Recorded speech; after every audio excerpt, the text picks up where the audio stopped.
TDP కోటాలో మంత్రి పదవి కోసం పోటీ చాలా తీవ్రంగా ఉంది. ఇప్పటికే పార్టీలో ఎంతో కాలం నుంచి కొనసాగుతున్న వారితో పాటు వలస వచ్చిన సీనియర్లు కూడా మంత్రిగిరి దక్కించుకునేందుకు ప్రయత్నాలు ముమ్మరం చేశారు. రాష్ట్రంలోని అన్ని జిల్లాల నుంచి ఆయా నియోజకవర్గాల వారీగా మంత్రి పదవులు ఇచ్చేందుకు కసరత్తు చేస్తోంది టీడీపీ అధిష్టానం. బీసీ, కమ్మ, కాపు నేతలకు 5 చొప్పున మంత్రి పదవులు ఇచ్చే అవకాశాలు కనిపిస్తున్నాయి. అలాగే రెడ్లకు 3 లేదా 4, మైనారిటీ, ఎస్సీ, ఎస్టీలకు 1 చొప్పున మంత్రి పదవులు ఇచ్చే ఛాన్స్ ఉన్నట్టుగా చెప్తున్నారు. ఈ మేరకు జిల్లాల వారీగా నేతల పేర్లు పరిశీలిస్తున్నారు టీడీఎల్పీ నేత చంద్రబాబు. అలాగే జిల్లాల వారీగా సామాజిక వర్గాల పరంగా చూస్తే మంత్రి పదవులు ఆశిస్తున్న నేతల జాబితా చాలా పెద్దగానే ఉంది.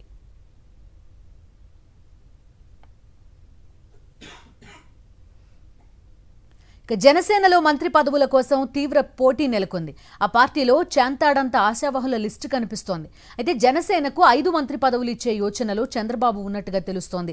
పవన్ కళ్యాణ్ కు డిప్యూటీ సీఎంగా అవకాశం ఇస్తారని ఇప్పటికే వార్తలుస్తున్నాయి. దీంతో మిగిలిన 4 మంత్రి పదవుల కోసం పోటాపోటీగా ట్రై చేస్తున్నారు నేతలు. నాదెండ్ల మనోహర్, కొనతాల రామకృష్ణ, పంచకర్ల రమేష్ బాబు, వంశీ, కందుల దుర్గేష్, పంతం నానాజీ, పులవర్తి రామాంజనేయులు, మండలి బుద్ధప్రసాద్, ఆరణి శ్రీనివాసులు, బొమ్మిడి నాయక్, బొలిశెట్టి శ్రీనివాస్ లాంటి వారు మంత్రి పదవి ఆశిస్తున్న వారిలో ఉన్నారు.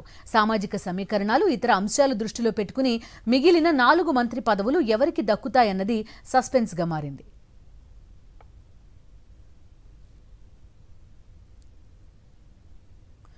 పూర్తి డీటెయిల్స్ అందిస్తారు మా కరెస్పాండెంట్ సతీష్. సతీష్, చెప్పండి, కొంత ఛాలెంజే మంత్రి పదవులు ప్రస్తుతం కేటాయించడం, పోర్ట్ఫోలియోలు ఇవ్వడం రెండూ కూడా. అలాగే పవన్ కళ్యాణ్కి డిప్యూటీ సీఎంతో పాటు ఏదైనా కీలక శాఖ కేటాయించే అవకాశాలు కనిపిస్తున్నాయా, లేదంటే ఓన్లీ డిప్యూటీ సీఎంగా ఉండబోతున్నారా? ఇది ఖచ్చితంగా ఒక ఛాలెంజ్ అనే చెప్పొచ్చు. అయితే చంద్రబాబు మొదట తెలుగుదేశం పార్టీతో పాటుగా బీజేపీ, జనసేన ఈ 2 పార్టీల నుండి ప్రాతినిధ్యం వహించే వారి సంఖ్య చేరిన తర్వాత దాని ఆధారంగా జిల్లాలు, అదేవిధంగా సామాజిక వర్గాల సమీకరణాల ఆధారంగా మంత్రివర్గ కూర్పుకి కసరత్తు చేస్తా ఉన్నారు.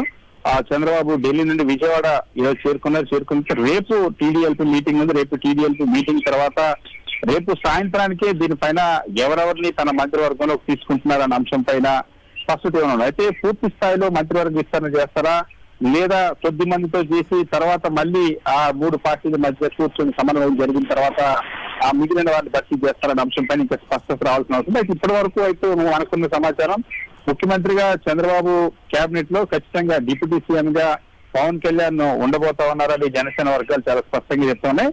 పవన్ కళ్యాణ్ కి అయితే డిప్యూటీ సీఎం ఇచ్చిందంట. గతంలో కాపు డిప్యూటీ సీఎం ఇచ్చినప్పుడు 2014-19 మధ్యలో కాపు డిప్యూటీ సీఎం కి హోంశాఖ చంద్రబాబు కేటాయించారు. మరి ఇప్పుడు ఒకవేళ పవన్ కళ్యాణ్ కి డిప్యూటీ సీఎం ఇచ్చినప్పుడు హోంశాఖ ఇస్తారా లేదా అన్న అంశానికి సంబంధించి మాత్రం ఇంకా క్లారిటీ రాదు. 2వ మంత్రి పదవి నారా లోకేష్, ఖచ్చితంగా నారా లోకేష్ కూడా కేబినెట్ లో ఉండబోతా ఉన్నారు. కేబినెట్ లో ఇప్పటికే కొన్ని శాఖలకు సంబంధించి నిర్ణయం కూడా తీసుకున్నారు. ఐటీ, ఇండస్ట్రీస్, మున్సిపల్ అడ్మినిస్ట్రేషన్ శాఖల్లో ఖచ్చితంగా కొన్ని శాఖలను తీసుకోవడానికి చాలా ప్రయత్నం, లేదా పంచాయతీరాజ్ గతంలో చేశారు. రాష్ట్ర వ్యాప్తంగా తన పార్టీ పైన, మొత్తం వ్యవస్థ పైన గ్రిప్ కోసం ఖచ్చితంగా నారా లోకేష్ ప్రయత్నిస్తుంటారు. దీని తర్వాత సీనియర్లకు సంబంధించినటువంటి ఏ విధంగా చేస్తారన్నది. ఎందుకంటే ఆ సీనియర్లో గతంలో కేబినెట్ లో పనిచేసినటువంటి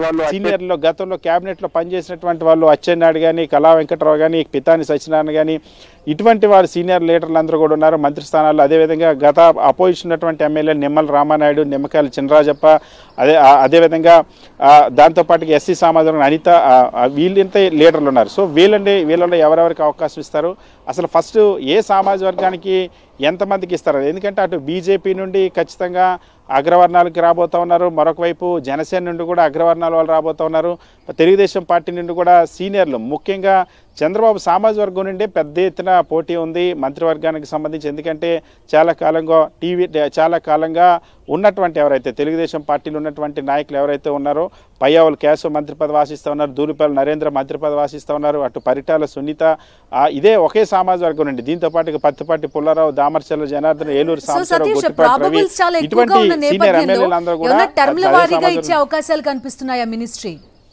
అయితే వాస్తవానికి ఇంకా ఒక ఫార్ములా అన్నది బయటకు రాలేదు. చంద్రబాబు తన క్యాబినెట్ని ఏ ఫార్ములా అంటే ఒకవైపు జిల్లాల ప్రాతినిధ్యం ఉండాలి, ఇంకొక వైపు సామాజిక వర్గాల ప్రాతినిధ్యం కూడా ఉండాలి. సో ఏ సామాజిక వర్గానికి ఎక్కువగా ఇవ్వబోతా ఉన్నారు, ఎందుకంటే ఎమ్మెల్యేల సీట్ల కేటాయింపు విషయంలో సమీకరణాలు పాటించలేదు.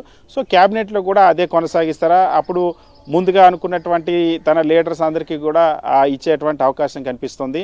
సో ముఖ్యంగా తెలుగుదేశం పార్టీ క్యాబినెట్ విస్తరణ మంత్రి పదవులు అనేది జనసేన బీజేపీ ఇచ్చేటువంటి మంత్రుల మీద ఆధారపడి ఉంటుంది. ఎందుకంటే ఖచ్చితంగా 6 లేదా 7 ఆ 2 పార్టీలకి మంత్రి పదవులు వెళ్ళబోతున్నాయి. అలాంటప్పుడు వాళ్ళు ఏ జిల్లా నుండి ఇస్తూ ఉన్నారు, వాళ్ళు ఏ జిల్లాలకు నుండి ఏ సామాజిక వర్గాల వారికి మంత్రివర్గంలో అవకాశం కోరుతూ ఉన్నారో అన్న దానిపైన ఇది ఆధారపడి ఉంటుంది. సో ఇప్పుడు ప్రత్యేకంగా కొన్ని అంశాలు, దాంతోపాటుగా చంద్రబాబుకి ఇంకొక సమస్య కూడా ఉంది. గతంలో సీనియర్లుగా ఉన్నటువంటి వాళ్ళు చంద్రబాబు ఎప్పుడు ముఖ్యమంత్రిగా చేసినా తన సహచరులుగా ఉన్నటువంటి మంత్రులు ఎవరైతే ఉన్నారో వాళ్ళు ఇప్పుడు పోటీలో లేరు. ఎవరైతే కేఈ కృష్ణమూర్తి కానీ, యనమల రామకృష్ణుడు కానీ, అశోక్ గజపతిరాజు కానీ వీళ్ళెవరు కూడా పోటీ చేయలేదు. కానీ వాళ్ళని ఖచ్చితంగా పార్టీ సర్వీసెస్కి వాడారు కాబట్టి వాళ్ళని ఇస్తారా, లేకపోతే అటు యనమల రామకృష్ణుడు కుమార్తె ఉంది, అశోక్ గజపతిరాజు కుమార్తె ఉంది, కేఈ కృష్ణమూర్తి కుమారుడు ఉన్నారు. మరి ఈ ఫ్యామిలీస్ని టీడీపీకి అనేక దశాబ్దాలు ఉన్నటువంటి ఫ్యామిలీని ఎలాగ బ్యాలెన్స్ చేస్తారో ఇవన్నీ ఆ సమీకరణలు. దీని అన్నిటికంటే కూడా లోకేష్ ముద్ర ఖచ్చితంగా ఈసారి క్యాబినెట్లో ఉండబోతుందని అయితే చాలా స్పష్టంగా చెప్తా ఉన్నారు. గత 5 సంవత్సరాల్లో లోకేష్తో సన్నిహితంగా ఉన్నటువంటి యంగ్ టీంను కూడా పికప్ చేస్తారని ఒక చర్చ జరుగుతుంది. ఏదైనా రేపు సాయంత్రానికి ఒక స్పష్టత వచ్చే అవకాశం ఉంది. Okay Satish, thank you.